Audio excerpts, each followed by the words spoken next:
Ekonomi Malaysia sejak tahun 1970 telah mengalami pasang surut beberapa kali disebabkan oleh pelbagai faktor yang sebahagian besarnya berpunca daripada faktor luaran memandangkan polisi keterbukaan ekonomi Malaysia. Malaysia pertama kali mengalami krisis ekonomi pada tahun 1973 berikutan kenaikan harga minyak yang lebih dikenali sebagai kejutan minyak pertama akibat peperangan antara Mesir dan Israel. Namun, krisis ekonomi yang paling diingati dalam sejarah Malaysia dan juga ASEAN adalah pada tahun 1997 dan 1998. Pasti ramai yang tahu bahawa Malaysia antara negara yang telah berjaya dalam menangani krisis hebat ini. Namun, tidak ramai yang tahu bagaimana ia bermula.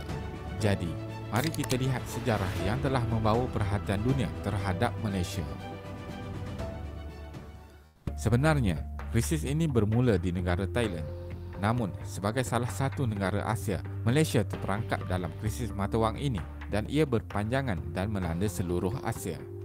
Walaupun Malaysia mempunyai asas ekonomi yang kukuh, tetapi disebabkan fenomena yang dinamakan jangkitan Asia dan krisis keyakinan telah memberi impak yang besar ke atas ekonomi negara.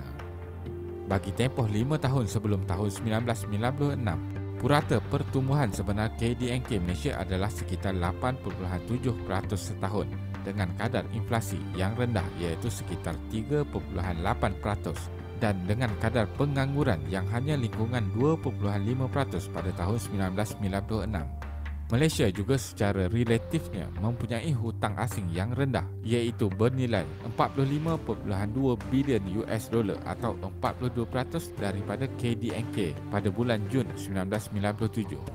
Malah, Malaysia dikategorikan sebagai negara yang memiliki kadar tabungan yang tinggi dan jumlah pinjaman tidak berbayar NFL yang rendah.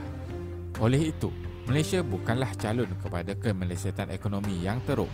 Fenomena ekonomi yang mungkin berlaku ialah mengalami pertumbuhan yang perlahan, tetapi bukannya kegawatan ekonomi dan kewangan yang serius seperti yang telah berlaku.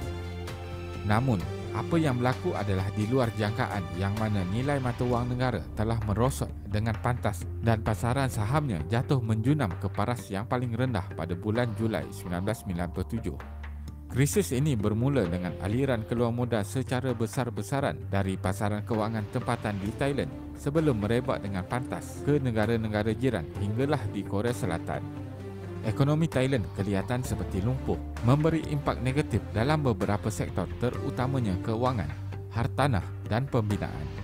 Nilai mata wang baht pula susut dengan pantas dan kehilangan lebih daripada separuh nilai asalnya.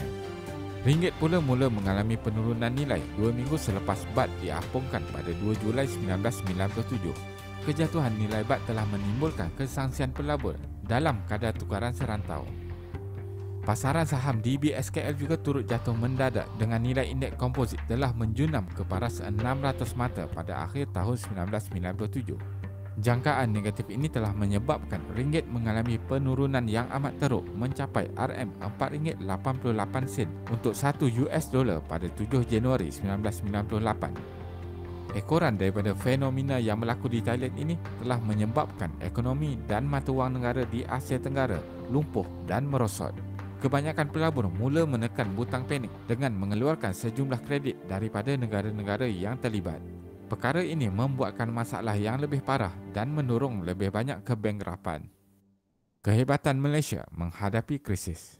Krisis ini telah menyebabkan Malaysia menghadapi tekanan dari segi defisit akaun semasa, rizab asing yang rendah dan hutang luar yang semakin meningkat.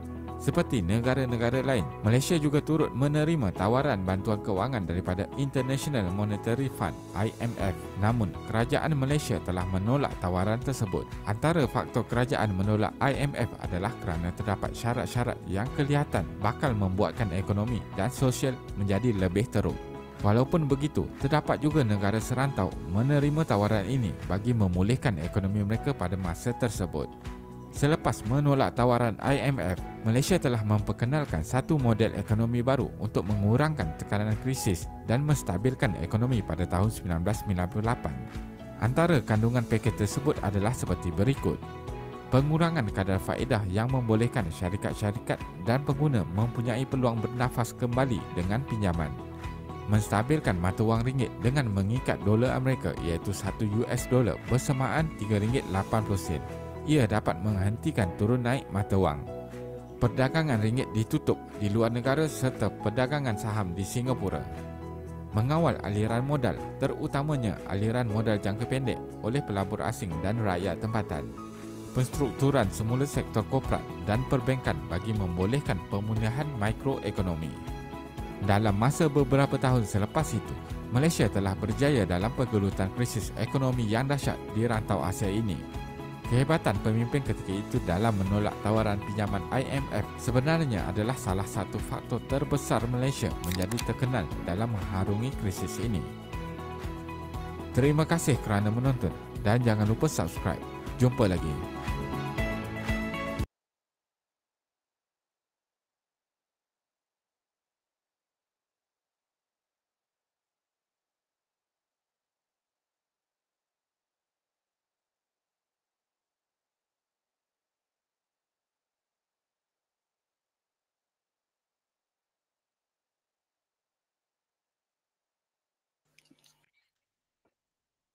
Okay, ini satu perkembangan baru lah berkenaan dengan ekonomi Malaysia. Sekarang ni Malaysia dalam usaha ataupun tengah cubalah untuk masuk menyertai Pakatan Baru Dunia iaitu BRICS. Jom kita tengok BRICS. Mungkin salah satu faktornya adalah sebab ekonomi lah.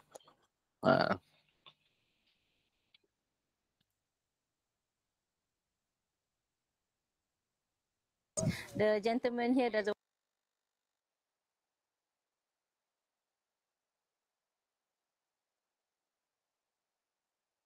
Pada bulan Oktober 2024, Malaysia telah mengambil langkah besar dalam arena antarabangsa dengan secara rasmi diiktiraf sebagai salah satu daripada 13 negara rakan kongsi dalam blok ekonomi BRICS. Langkah ini bukan sekadar perkembangan diplomatik tetapi juga satu peluang strategik yang membolehkan Malaysia memperkukuhkan kedudukannya di pentas global. BRICS, sebuah blok ekonomi yang terdiri daripada Brazil, Rusia, India, China dan Afrika Selatan, kini mewakili kira-kira 1/5 daripada perdagangan global dan memainkan peranan penting dalam struktur ekonomi dunia.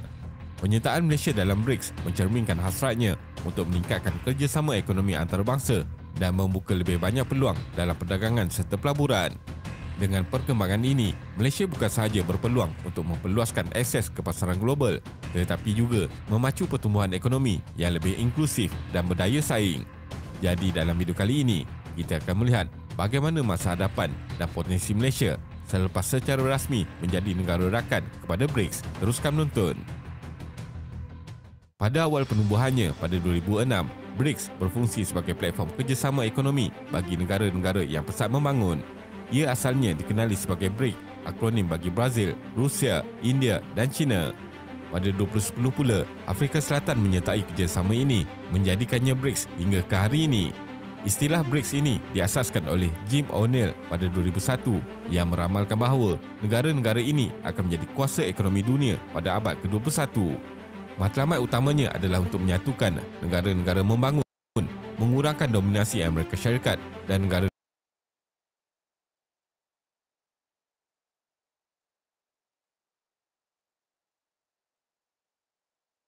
The gentleman here doesn't want to speak because he feels shy, because this is something that is maruah lah. negara-negara barat G7 serta memberi saingan kepada kuasa politik dan ekonomi barat.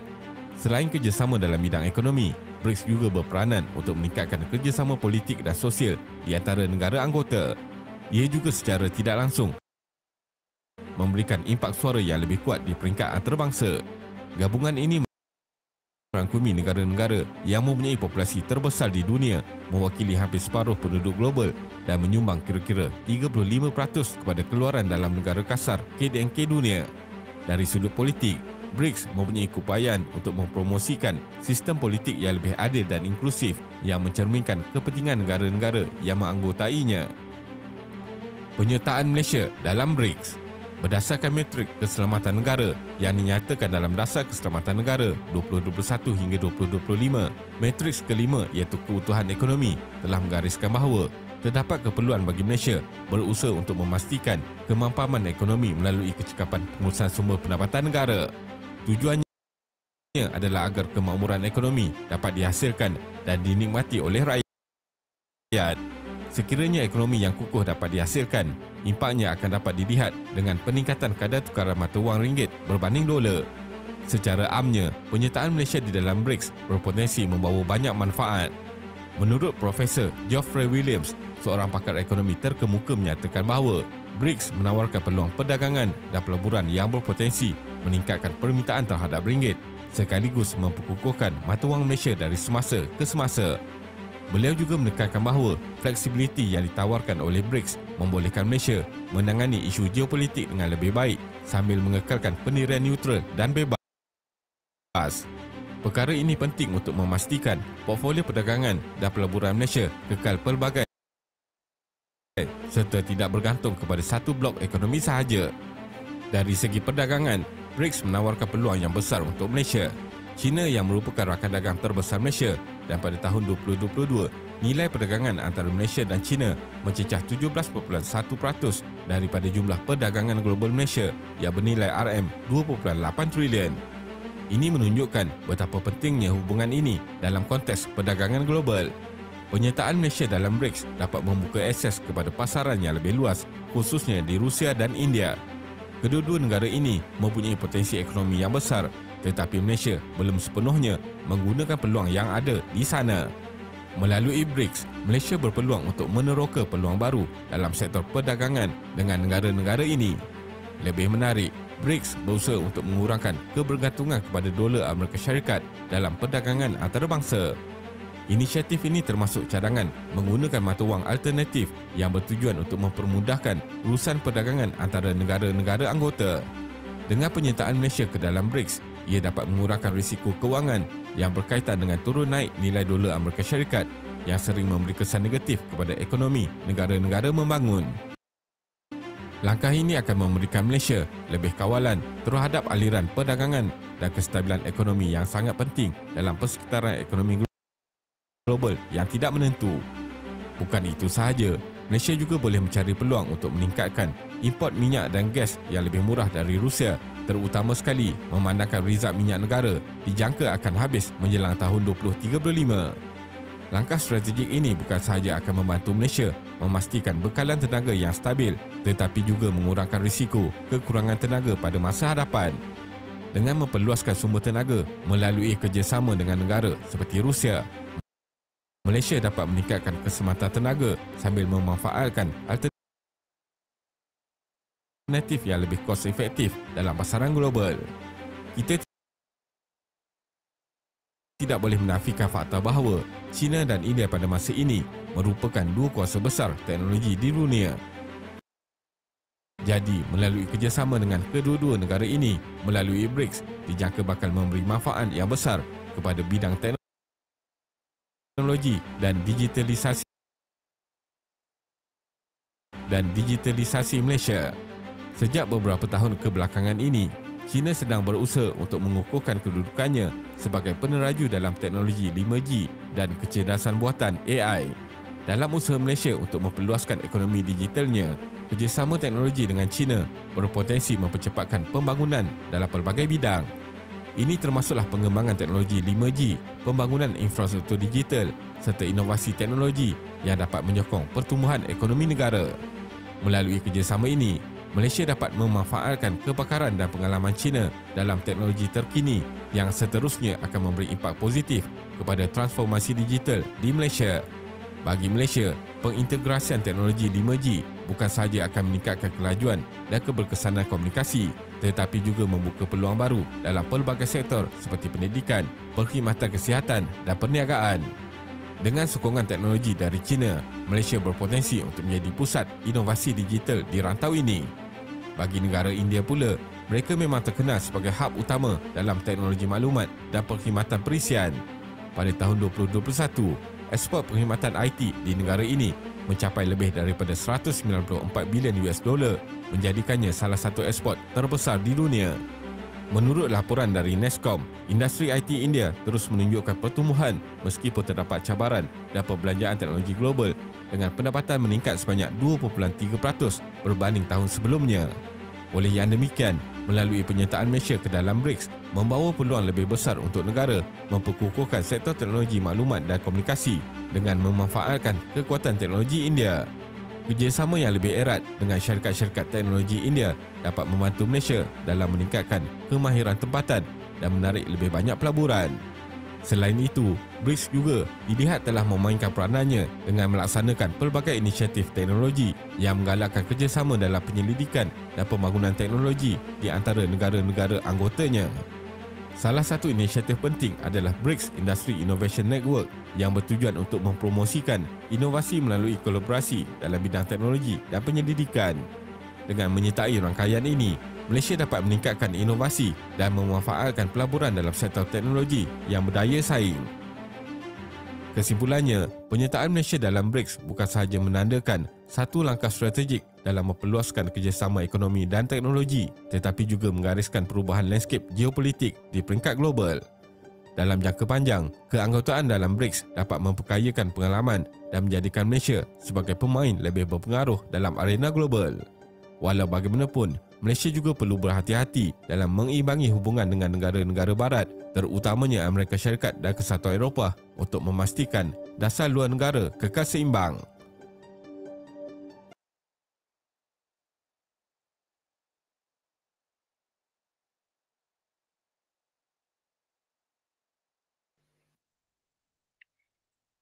Baik, kemudian kita tengok video yang terakhir berkenaan dengan pembangunan dan bagaimana Malaysia membangun selepas mereka dan pembentukan Malaysia.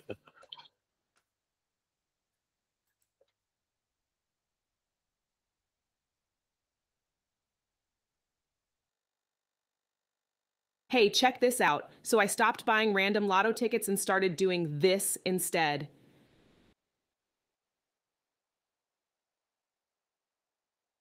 September 1963, upacara pengisytiharan Malaysia telah diadakan di Kuala Lumpur di hadapan lebih 30,000 rakyat Malaysia yang turut meraihkan hari bersejarah ini.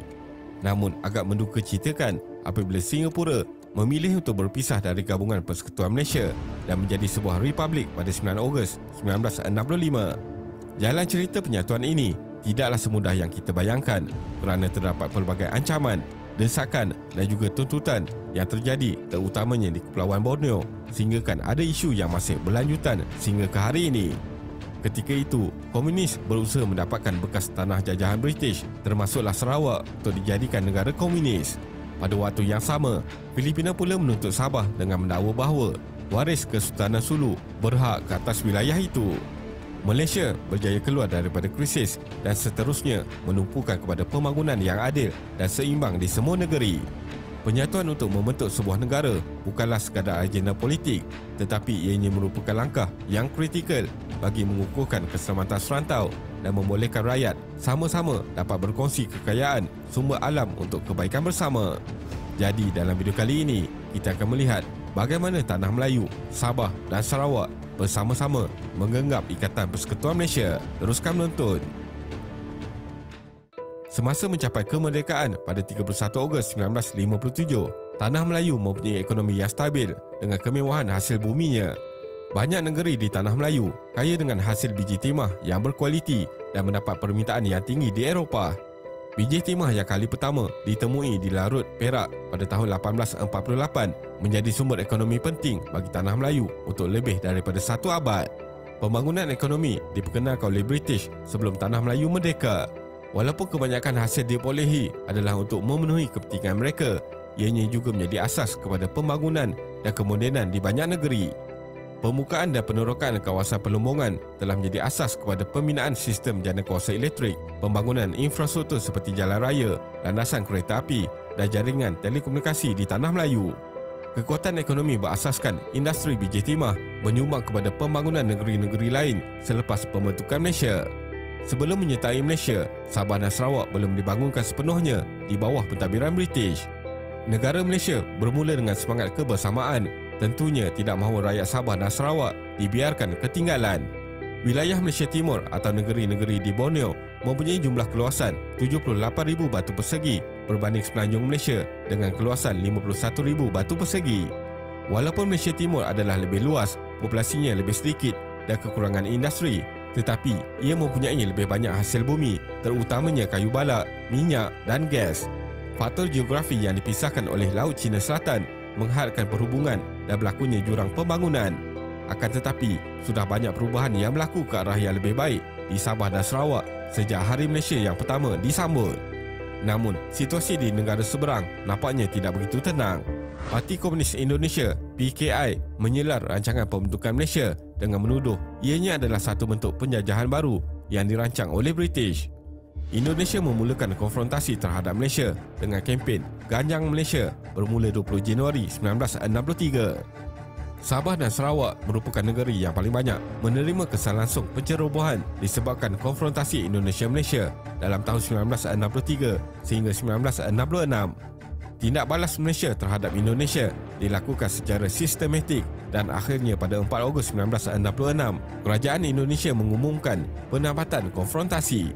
Kemudian, bermula tahun 1968, Parti Komunis Kalimantan Utara pula menyusup masuk ke sekolah dan berjaya memancing sokongan daripada penduduk setempat.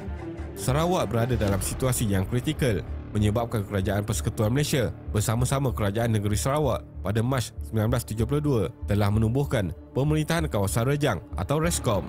RESCOM terlibat secara langsung untuk menghapuskan ancaman komunis dan terdiri daripada askar, polis dan orang awam di dalam satu pasukan.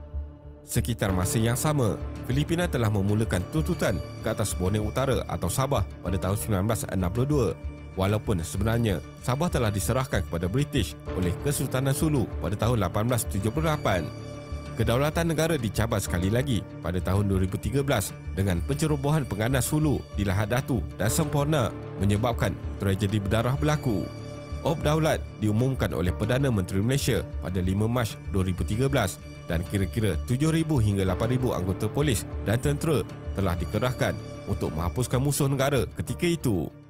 Selepas situasi geopolitik di Sabah dan Sarawak kembali reda, kerajaan mula memfokuskan kepada pelbagai sektor seperti pendidikan, kesihatan dan kepakaran profesional. Kanak-kanak dan pelajar yang berada di Sabah dan Sarawak diberi peluang dalam sistem pendidikan yang lebih baik seperti di Semenanjung Malaysia. Guru-guru dari Semenanjung Malaysia dilatih dan dihantar ke Sabah dan Sarawak. Sekolah-sekolah baru dibina di pelbagai daerah di Sarawak dari tahun 1963 sehingga 1977. Langkah juga diambil untuk merapatkan jurang pendidikan antara Semenanjung Malaysia dengan Sabah, contohnya dengan mewujudkan sekolah menengah kerajaan yang pertama dikenali sebagai Maktab Sabah di Kota Kinabalu pada tahun 1968. Dalam perkhidmatan penjagaan kesihatan, Kerajaan Persekutuan menambah baik serta meningkatkan liputan penjagaan kesihatan premier seperti klinik desa di Sabah dan Sarawak. Kawasan liputan diperluaskan dengan pelbagai perkhidmatan termasuklah doktor udara dan klinik bergerak. Pencantuman negeri-negeri di Borneo dengan Semenanjung Malaysia mengeratkan hubungan antara pegawai-pegawai kerajaan, pentadbir, guru serta hakim yang dihantar untuk menima latihan di Kuala Lumpur.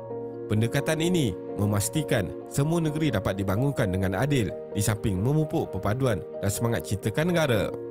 Setelah struktur asas diwujudkan, Sabah dan Sarawak dapat membangun dengan lebih cepat melalui kerjasama yang efektif antara kerajaan pusat dan kerajaan negeri. Pada masa itu, populasi di Borneo tertumpu dalam aktiviti pertanian kecil-kecilan untuk sara diri dan keluarga. Kemudiannya, kerajaan pusat merangka dan melaksanakan banyak program dan pembangunan bagi komuniti luar bandar seperti infrastruktur, jalan raya, klinik kesihatan dan hospital. Jalan raya telah dibina untuk membolehkan akses ke pekan atau bandar. Sabah dan Sarawak maju secara bertahap dan dimasukkan dalam rancangan Malaysia Pertama RMK1 1966 hingga 1970 yang mempunyai objektif utama untuk menjaga kebajikan seluruh rakyat dan meninggikan taraf hidup kawasan luar bandar. Strategi yang digunakan membuka peluang ekonomi yang lebih baik dengan pelibatan semua negeri di Malaysia. Kemudian pada tahun 1970-an, penerokaan dan penemuan minyak yang baru telah memberikan lonjakan besar kepada ekonomi Malaysia bersama-sama dengan kekayaan hasil bumi di Sabah Sarawak yang diliputi dengan hutan hujan semula jadi. Sebelum pembentukan Malaysia, Royal Dutch Shell adalah syarikat asing pertama yang memulakan penerokaan minyak di Miri, Sarawak. Minyak mentah pertama kali dijumpai di atas Bukit Kanada yang terletak di Bandaraya Miri pada tahun 1910. Di semenanjung Malaysia, penerokaan minyak dilakukan di luar pantai Terengganu bermula 1950-an dan petroleum berjaya ditemui pada tahun 1973. Namun kerajaan Malaysia kemudiannya menyedari bahawa syarikat-syarikat minyak asing ini tidak memberi maklumat yang tepat mengenai kegiatan eksplorasi minyak, termasuklah penemuan telaga minyak yang baru. Terdapat syarikat asing yang mengeksploitasi hasil bumi Malaysia bagi keuntungan pihak mereka sahaja serta tidak berkongsi hasil dengan Malaysia dan rakyatnya. Dalam masa yang sama, pada awal 1970-an, peperangan berlaku di Asia Barat dan pertubuhan negara-negara pengeksport petroleum OPEC mula mengurangkan pengeluaran minyak sehingga menyebabkan harga minyak mentah melonjak dari 1.5 US dollar kepada 12 US dollar setung pada tahun 1974. Situasi ini menambahkan tekanan kepada negara untuk mengambil langkah dengan segera. Petronas telah ditubuhkan pada 17 Ogos 1974 untuk melindungi dan mengawal ke atas pengurusan sumber petroleum bagi kepentingan negara.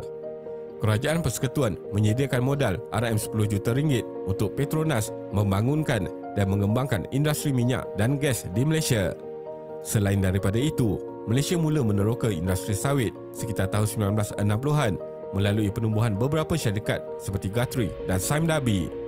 Kini, industri ini telah berkembang maju sehingga ke Sabah dan Sarawak. Industri minyak sawit telah menjadi sektor ekonomi utama bagi Sabah dan dikenali sebagai antara negeri pengeluar minyak sawit mentah MSM terbesar di Malaysia. Sarawak mempunyai ladang kelapa sawit kedua terbesar dan Sarawak Oil Palms Berhad berjaya mencatatkan keuntungan yang banyak seiring dengan peningkatan harga minyak sawit mentah global. Pada tahun 2022 sahaja, Malaysia mengeksport sekitar 15 juta tan metrik produk berasaskan minyak sawit dengan nilai sekitar RM137 bilion. Industri ini menyumbang kira-kira RM40 bilion setahun kepada KDNK negara. Dari dahulu lagi, sektor pertanian merupakan antara penggerak kepada ekonomi Malaysia. Dari tanaman padi di utara sehinggalah tanaman lada hitam di Sabah dan Sarawak, ia telah menyumbang kepada perkembangan ekonomi negara. Jelas di sini, penyatuan wilayah di Malaysia telah menyalurkan rangkaian kepelbagaian industri yang sangat bernilai melintasi semua negeri bagi menghasilkan manfaat kepada negara dan rakyat. Walaupun begitu, industri minyak dan gas kekal sebagai penyumbang pendapatan terbesar, iaitu sehingga RM300 bilion setiap tahun atau kira-kira 20% kepada KDNK tahunan Malaysia. Pada tahun 2023 sahaja, Petronas membayar sebanyak RM40 bilion dividen kepada kerajaan dan sejak tahun 1976 sehingga 2020, ia telah menyumbang hampir RM1.2 trilion kepada pembangunan negara yang disalurkan kembali kepada semua negeri dan rakyat di Malaysia. Selain itu juga, hasil cukai yang diperoleh daripada minyak dan gas ini telah memberi sumbangan besar dalam pelbagai projek, antaranya pendidikan, penjagaan kesihatan, infrastruktur dan program kebajikan. Tidak dapat dinafikan bahawa sumbangan hasil pertanian, sumber asli serta pelbagai industri di Malaysia telah memberikan pendapatan yang berterusan kepada negara untuk dinikmati oleh rakyat secara keseluruhannya. Contohnya, sektor perkhidmatan menyumbang kira-kira 55%, sektor pembuatan menyumbang 5.8%, sementara sektor pertanian menyumbang 7.8% kepada KDNK pada tahun 2023. Setiap negeri di Malaysia, walaupun tidak kaya dengan sumber alam, turut sama-sama menyumbang kepada ekonomi. Contohnya, Pulau Pinang dan Selangor adalah peneraju dalam sektor pembuatan, manakala Sabah, Sarawak dan Johor adalah pengeluar minyak sawit terbesar. Malaysia sentiasa berusaha menjadi sebuah negara yang inklusif dengan memastikan pembangunan yang seimbang dan mampan dilakukan merentas wilayah. Objektif untuk menyatukan rakyat demi membina dan membangunkan sebuah negara sejak pembentukan Persekutuan Malaysia 60 tahun yang lalu masih lagi utuh. Dan sebenarnya, penyatuan semenanjung Malaysia, Sabah dan Sarawak dengan pelibatan masyarakat berbilang masa dan kaum ini berjaya menghasilkan keunikan yang sangat menguntungkan. Kesimpulannya, sejak penumbuhannya pada tahun 1963, Malaysia telah membuktikan bahawa ia dapat menangani beberapa krisis dan seterusnya membangunkan pelbagai sektor seperti ekonomi, pertahanan, pendidikan dan kesihatan dengan kerjasama yang erat dari awal menjadi pemangkin kepada kejayaan di banyak negeri. Tambahan lagi, pendapatan dari industri utama iaitu minyak dan gas telah banyak menyokong kemajuan yang tidak terhitung untuk negara dan rakyat. Malaysia sememangnya beruntung kerana mempunyai kedudukan geografi yang strategik dan kaya dengan hasil bumi. Oleh itu, amat penting bagi negara dan rakyat bersama-sama dalam memastikan tiada negeri yang dikecualikan untuk mengecapi nikmat hasil pencapaian negara.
Okey. Jadi tadi kita dah apa istilahnya kita rangkumkan, kita simpulkan lah berkenaan dengan dasar-dasar ekonomi negara, bagaimana Malaysia melalui fasa-fasa krisis ekonomi ketika itu. Itulah secara ringkas. Jadi apa yang penting adalah dari sudut ekonomi, dan dia perkenalkan pelan jangka pendek, jangka panjang. Kemudian ada dasar ekonomi baru, dasar perindustrian.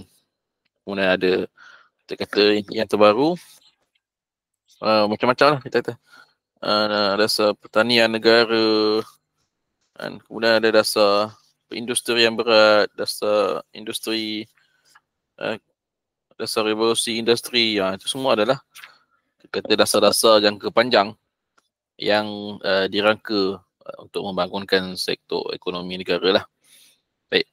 Kemudian kita nak masuk sebelum berakhir satu topik lagi berkenaan dasar sosial.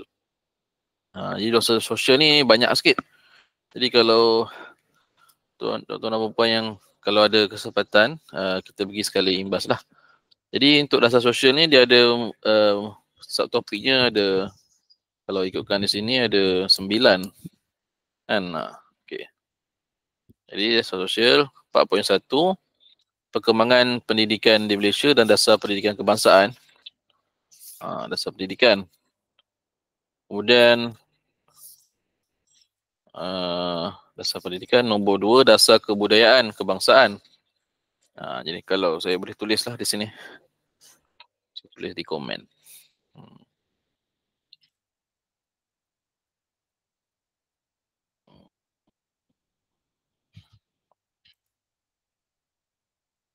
Okay. Dasar sosial.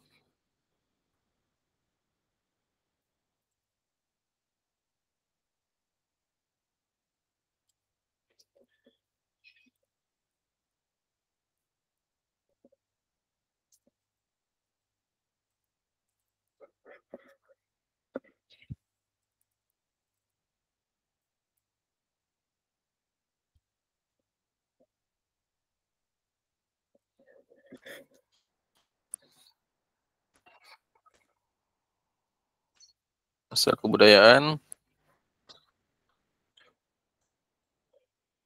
Dasar sosial.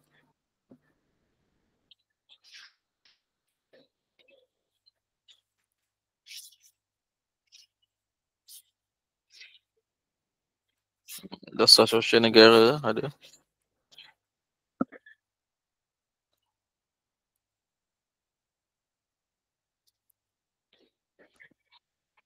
Kemudian dasar wanita negara. Banyak dasar ni.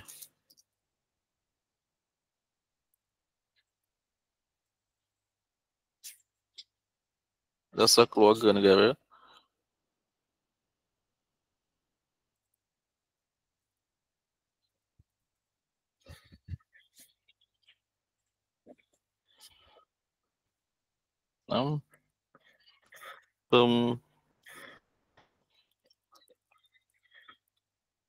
Ni pembangunan belia.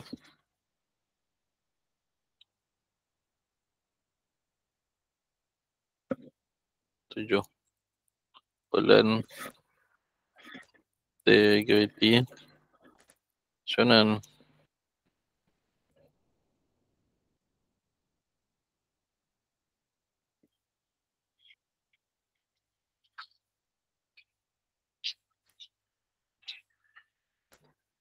Penerapan nilai Islam.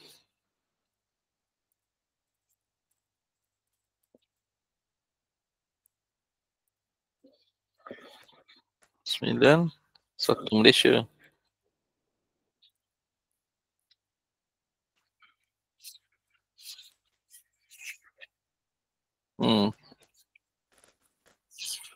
Jadi ni lah. Kalau kita tengok dekat sini, banyak ni sebenarnya. Kan? Dasar-dasar sosial. Jadi, saya sentuh secara ringkas sajalah. Selebihnya, kita boleh, tuan-tuan boleh baca lebih lanjut.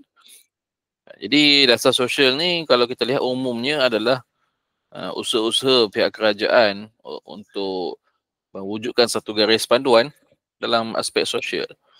Jadi aspek sosial ni apa-apa saja yang berlaku melibatkan masyarakat dan rakyat lah.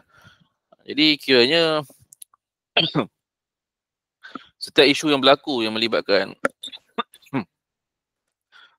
masyarakat, sosial, pihak kerajaan berusaha untuk menggariskan satu dasar panduan untuk menyelesaikan masalah tersebut. Misalnya kalau kita lihat bermula dengan dasar pendidikan, itu adalah perkara utama lah yang dimulakan sejak sebelum merdeka ataupun selepas saja merdeka, dimulakan dengan dasar pendidikan. Dan hari ini kita lihat kerajaan pun sedang cuba merangka dasar pendidikan yang baru. Jadi kalau kita lihat kepada pengumuman-pengumuman terkini oleh Kementerian Pendidikan, kemudian Kementerian Pengajian Tinggi, KPT, maka semua itu adalah dasar pendidikan yang terkini lah daripada apa yang telah dimulakan oleh kerajaan-kerajaan yang lalu. Jadi semua itu yang pastinya adalah untuk menyesuaikan dengan keperluan semasa.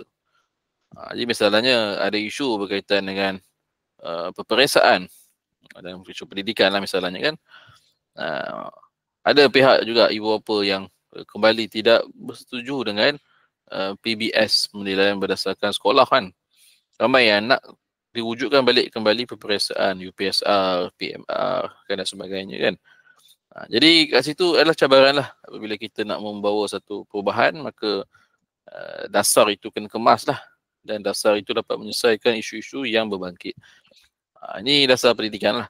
Adapun kalau yang sebelum-sebelumnya pada zaman sebelum itu, dasar laporan razak, laporan Barnes dan sebagainya, itu kita boleh baca lah ada dalam sejarah.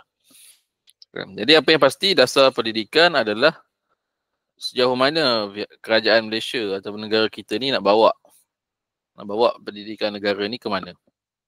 Itu yang paling penting kan. Kemudian yang kedua, dasar kebudayaan. Dasar kebudayaan ni kalau kita lihat adalah berkaitan dengan kebudayaan warisan negara lah kan. Jadi kalau tak silap saya, dasar kebudayaan ni terbabit juga dengan monumen-monumen warisan sejarah kan. Maksudnya bangunan-bangunan lama.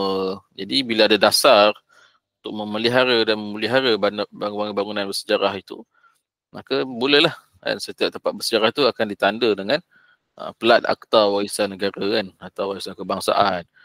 Jadi dia buat pelihara. Jadi dengan adanya dasar, maka pelaksanaan itu dapat dilaksanakan. Selain itu, berbagai kita kata kebudayaan-kebudayaan kita masih lagi dipelihara kan. Tarian-tarian kita, pakaian dan sebagainya. Itu adalah satu usaha lah untuk memelihara warisan kebudayaan tradisi masyarakat Malaysia. Kemudian yang ketiga, dasar sosial. Dasar sosial negara ni lebih kepada kita kata bagaimana kesan sampingan daripada pembangunan ekonomi dan sosial yang tidak seimbang. Dasar sosial negara merangkumi semua dasar pembangunan sosial berteraskan Perlembagaan Malaysia, Hukum Negara dan Wawasan 2020. Inilah. Kata seimbang lah. Seimbang, pembangunan rohani, jasmani kan. Jadi itu adalah satu dasar yang kalau kita lihat buktinya apa adalah wujudnya institut Social Malaysia, ISM.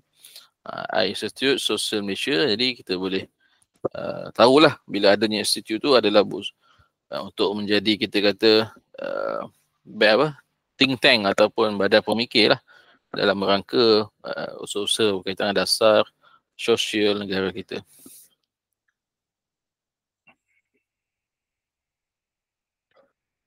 Okay, kemudian yang keempat, dasar wanita negara.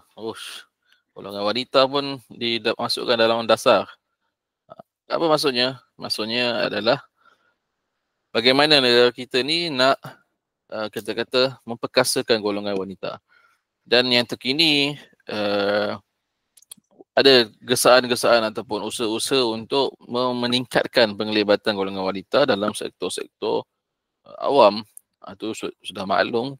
Kemudian hatta di parlimen sendiri pun mereka cuba nak meningkatkan ahli parlimen golongan wanita. Jadi semua itu ada berkaitan dengan dasar wanita. Kemudian ada dasar keluarga negara kan, berkaitan dengan kekeluargaan. Kekeluargaan. Dasar keluarga negara membawa kepada perubahan struktur keluarga, termasuk perubahan nilai menghasilkan berbagai kesan sama ada positif ataupun negatif. Okey. Jadi dasar keluarga negara mengutamakan kesejahteraan keluarga dalam segala usaha pembangunan keluarga berdasarkan nilai murni. Kan? Kita kata kewujudan keluarga tu lah.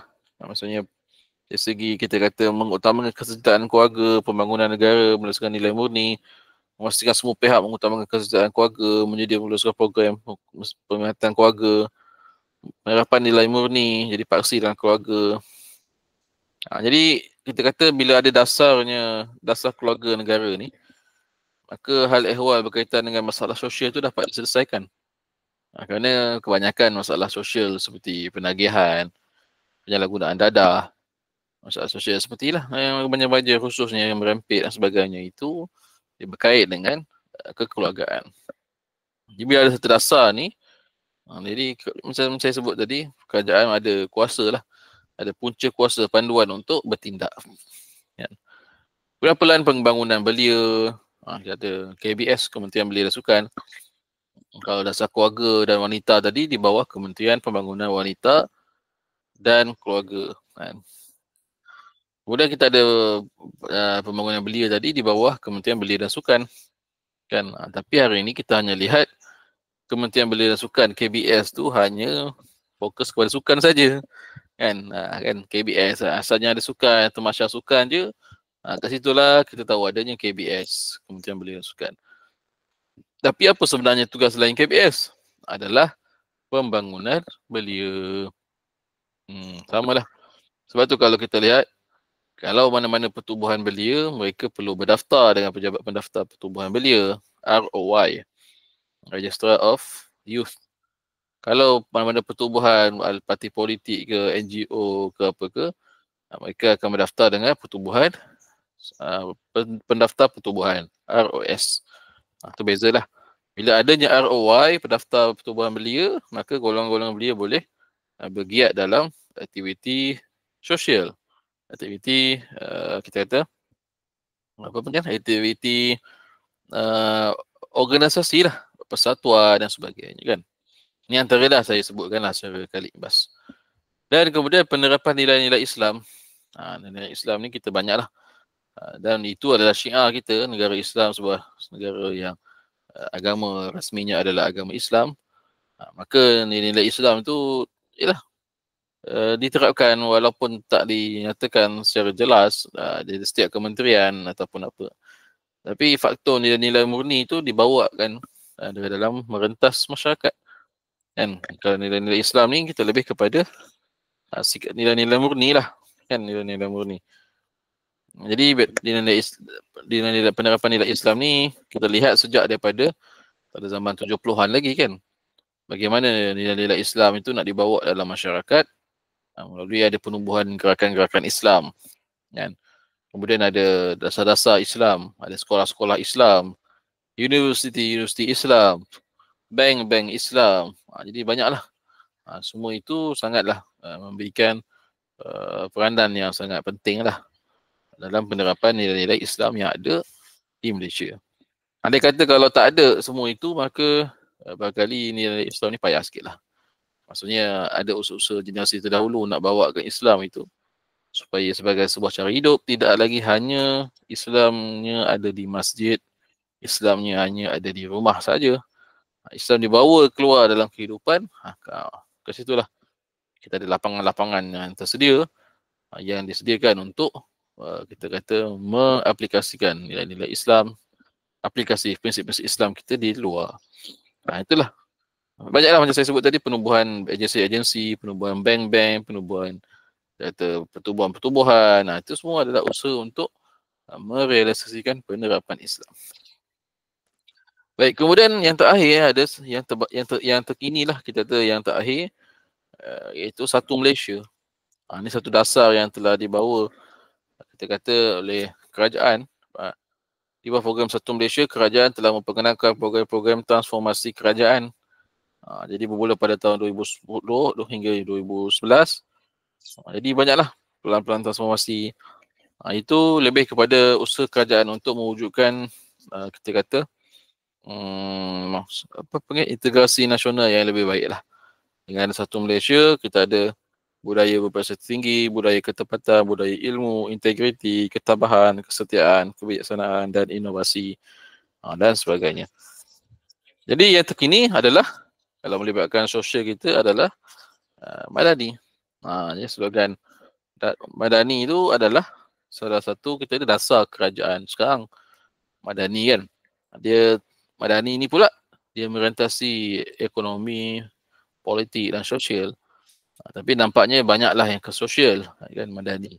Wujudkan satu masyarakat madani, masyarakat yang kita kata bertamadun, masyarakat yang berilmu, masyarakat yang bertata susila kan. Dengan nilai-nilai itulah ada 7 rukun madani kan.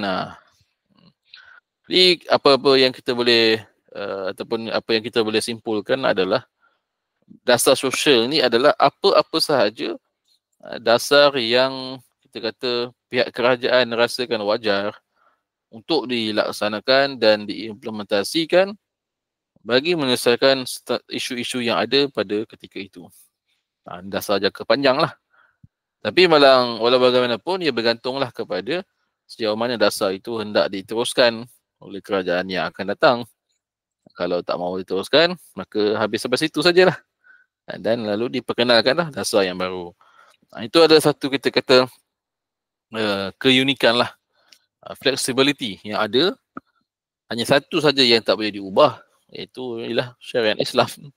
Syariat Islam itu kekal sepanjang zaman. Apa yang dia boleh ubah adalah cara kita kata pengaplikasian itu kita boleh ubah. Baik, insyaAllah. Jadi saya rasa ada lagi setengah jam. Kita habiskan sikit lagi lah berkenaan dengan dasar luar. Dasar luar. Terakhir dasar luar. Dasar luar. Dasar luar. Dasar luar.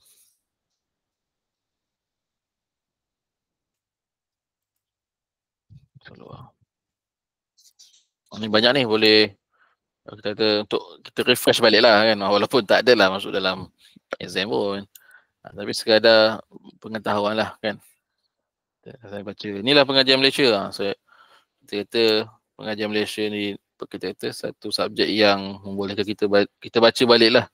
Bagaimana negara kita ini ditadbir kan.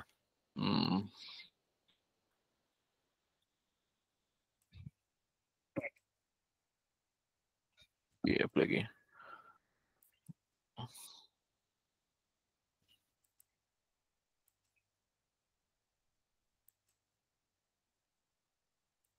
Okay, banyak lagi. Ini semua dasar lah, melibatkan dasar. Berapa nilai? Sekarang Satu Malaysia. Okay.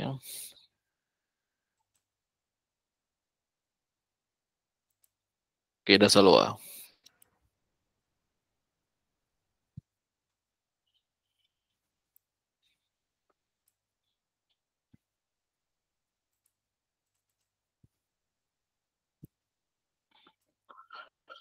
Berbagai faktor geografi, sejarah, sosial dan politik menyumbang kepada pembentukan nilai dan hala tuju hubungan antarabangsa Malaysia dengan negara-negara lain. Selain itu, faktor globalisasi dalam perkembangan cara komunikasi dan teknologi maklumat memainkan peranan. Walau apapun faktornya, objektif dasar tetap sama, iaitu kalau menjaga mengekalkan kepentingan Malaysia di arena antarabangsa. Jadi dasar luar ni kita boleh faham adalah apa-apa saja dasar pendirian kerajaan Malaysia demi untuk memastikan kedaulatan negaranya, kedaulatan rakyatnya, keselamatan negaranya, itu adalah mempengaruhi lah. Dan dasar luar ini jugalah yang menentukan bagaimana sesebuah negara itu diletakkan di peringkat antarabangsa. Sebagai contoh, kalau kita lihat dengan negara di Timur Tengah misalnya, kalau negara-negara Islam yang bergolak itu, kali mungkin sebagai contoh Iran. Mereka meletakkan dasar luarnya adalah anti kepada Amerika. Memang jelas-jelas lah Iran kan. Jadi bila dasar luarnya anti Amerika, maka kita dapat lihatlah bagaimana agresifnya Iran itu, sehingga apabila berlaku sekarang ni perang Israel, dan ternyata Israel itu disokong oleh Amerika, maka mereka tidak takut ataupun tidak segan-segan lah untuk menghantar ataupun melibatkan diri dalam perang kan, melancarkan serangan. Mungkin ada yang tanya, kenapa Malaysia tidak terlibat? Kan? Itu adalah faktornya adalah dasar luar kita. Bagaimana dasar luar negara kita yang lebih fokus kepada untuk berbaik dengan semua negara, kan? Dan itu adalah pendirian kita. Hatta sampai sekarang kita Malaysia atau contoh bukti yang paling jelas adalah Malaysia tidak mengiktiraf negara haram Israel. Dan itu ada dalam pasport-pasport kita.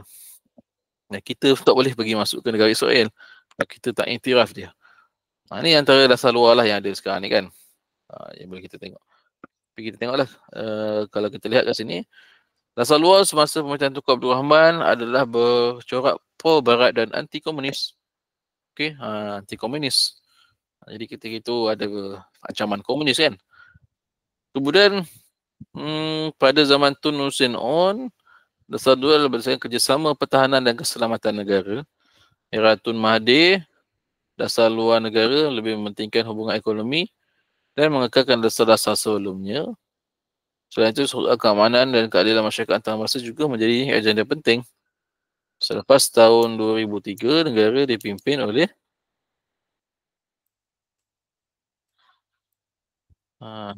Tun Abdullah sebagai Perdana Menteri, meneruskan kesinambungan dasar luar Malaysia pada era perpindahan terdahulu. Pada masa itu, beliau mementingkan aspek agama Islam dan aplikasikan dasar berdiplomasi. Malaysia menjalinkan hubungan dengan negara luar melalui dua pendekatan, secara bilateral dan multilateral. Contoh hubungan bilateral adalah hubungan dengan sebuah negara seperti Malaysia dan Iran.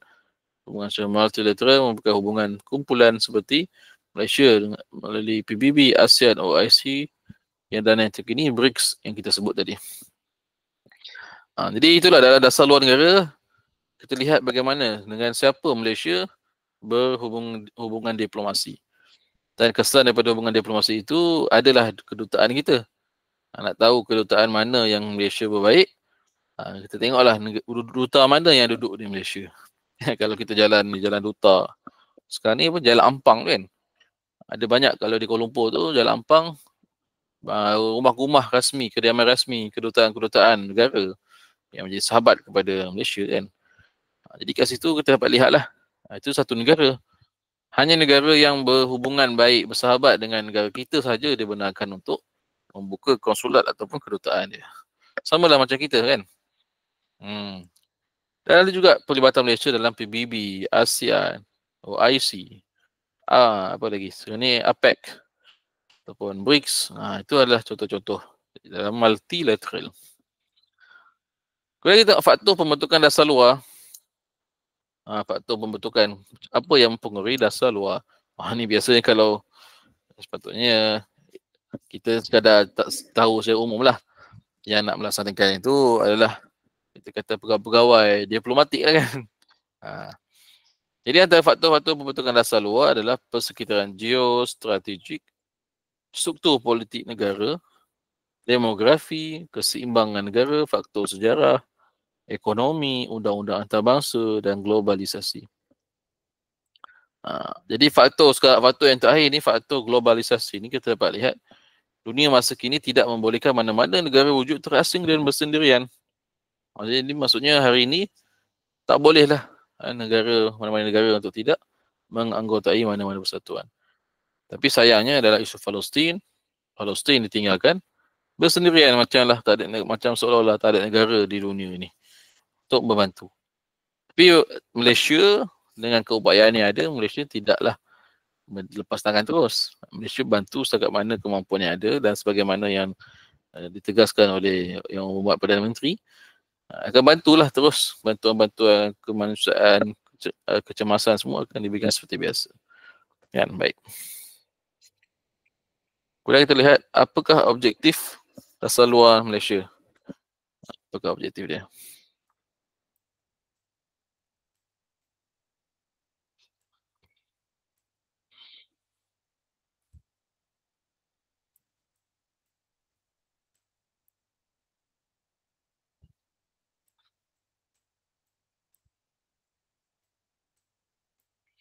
Jadi dasar luar Malaysia ni ataupun dasar luar negara ni adalah pertama untuk menjaga, mempertahankan dan memajukan kepentingan Malaysia di arena antarabangsa.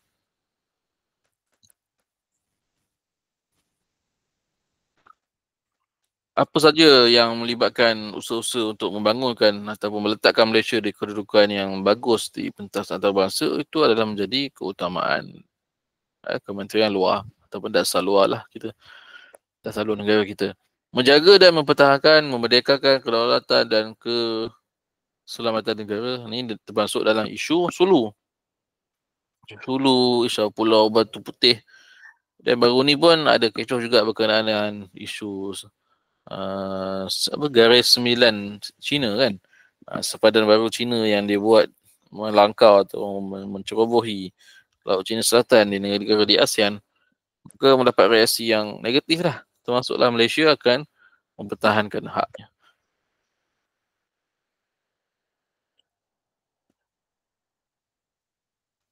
Kemudian yang ketiga, mempertahankan prinsip menghormati kemerdekaan dan kedaulatan wilayah melalui dasar tidak campur tangan dalam hal dalaman. Jadi kalau bila negara-negara sedang bergolak, Malaysia tidak boleh campur tangan lah. Sebab menjadi kebimbangan lah apabila terkait, mereka akan memberikan kesan yang buruk lah kepada negara. Menangani perkembangan dan cabaran politik, ekonomi, keselamatan dan sosial pada peringkat antarabangsa, mempertahankan dan memajukan hak, kepentingan dan aspirasi Malaysia, memupuk hubungan baik serta meningkatkan kerjasama dengan negara-negara lain. Ini antara objektif dasar luar negara.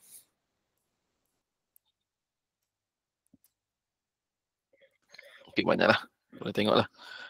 Ni antara pertubuhan-pertubuhan negara lah yang dianggotai oleh Malaysia. Yang pertama, ASEAN.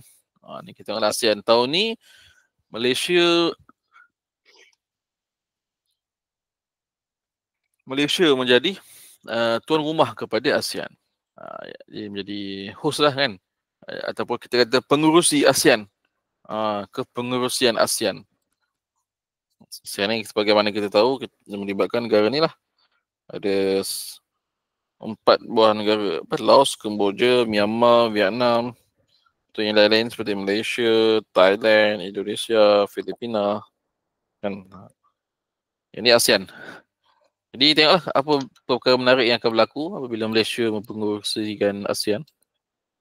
Okay, kemudian apa lagi yang ketiga, yang kedua? Yang kedua adalah OIC, Pertubuhan Negara-Negara Islam. Malaysia dalam OIC, baru ni Perdana Menteri baru saja pergi sidang tergempar kan, OIC di Riyadh. Jadi itu adalah peranan Malaysia lah. Ada saja hal yang berkaitan dengan umat Islam, terutamanya waktu sekarang ini adalah berkaitan dengan Palestin lah.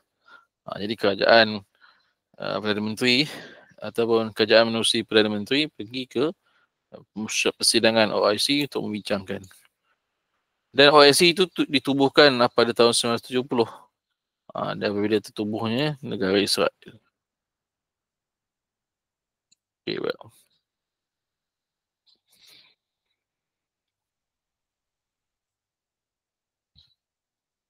Okay, baik. Kemudian Tinggal. Okey, baik.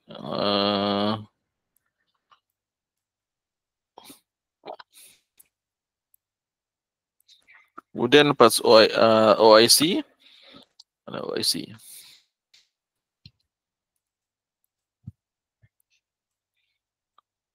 OIC, kemudian Commonwealth. Pertubuhan negara-negara bekas jajahan British, Commonwealth. Kita pun sukan Commonwealth kita ada sertai dan kita pun menganggotai negara-negara bekas jajahan British ni. Banyaklah. Okey, boleh baca.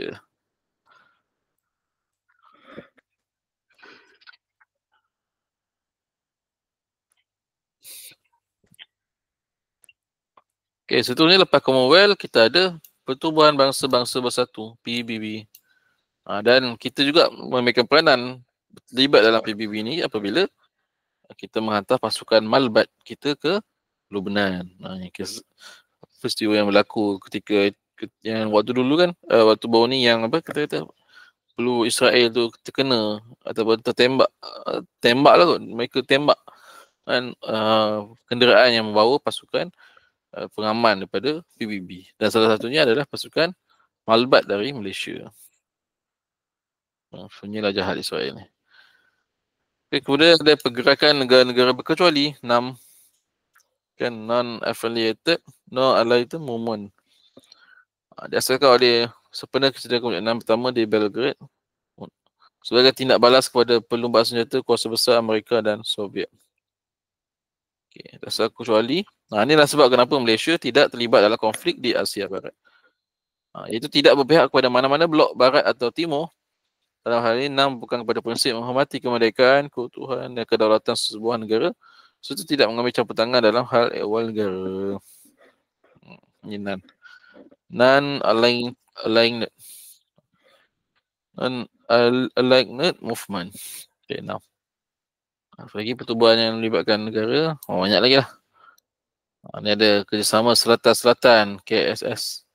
Tujuan untuk memelihara kepentingan ekonomi negara-negara membangun, bagi keadaan ekonomi.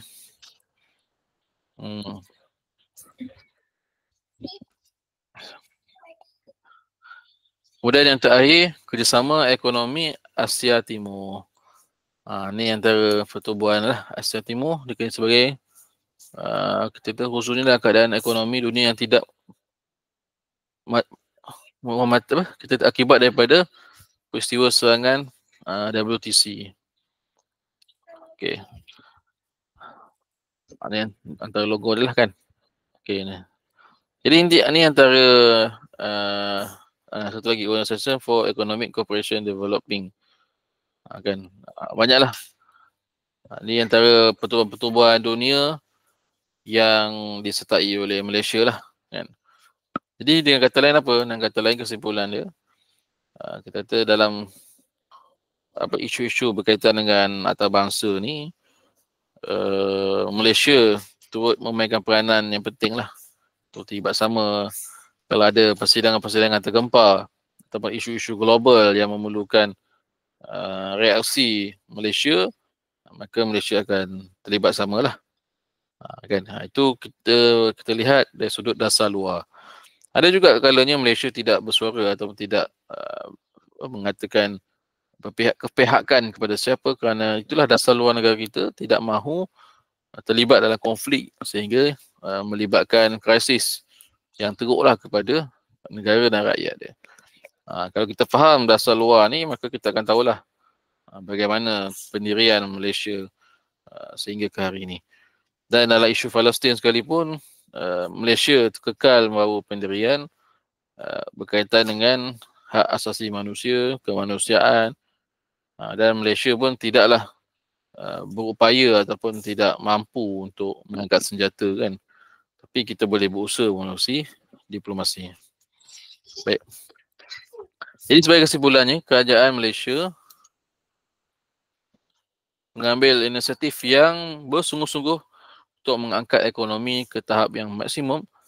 Kerajaan juga sangat mengambil kira kesan jangka pendek dan jangka pandang terhadap sesuatu pelaksanaan dasar pembangunan. Tidak hairan aspek pembasmian kemiskinan, peningkatan KDNK, tarikh ekonomi, isi rumah dibangunkan seiring dengan penyusunan semula masyarakat. Itu dari sudut ekonomi. Akan disusun balik masyarakat, disusunkan balik kegiatan ekonomi, kan. Itu adalah dapat dilihat melalui dasar-dasar ekonominya.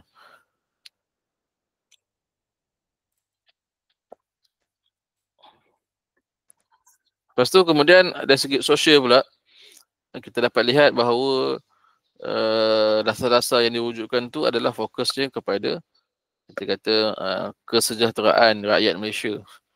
Jadi melalui kementerian-kementerian yang ada, dasar-dasar sosial ini diwujudkan mengikut fungsilah kementerian-kementerian yang ada untuk kita kata menyelesaikan isu-isu yang ada dalam kalangan masyarakat.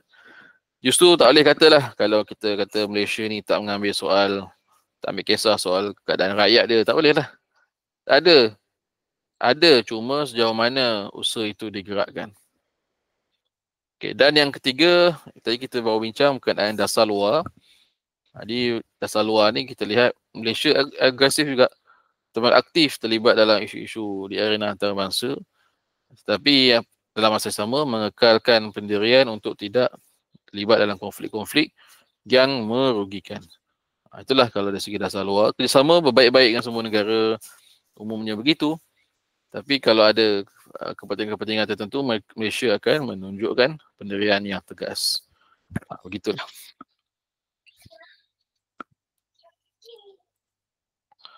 Okey.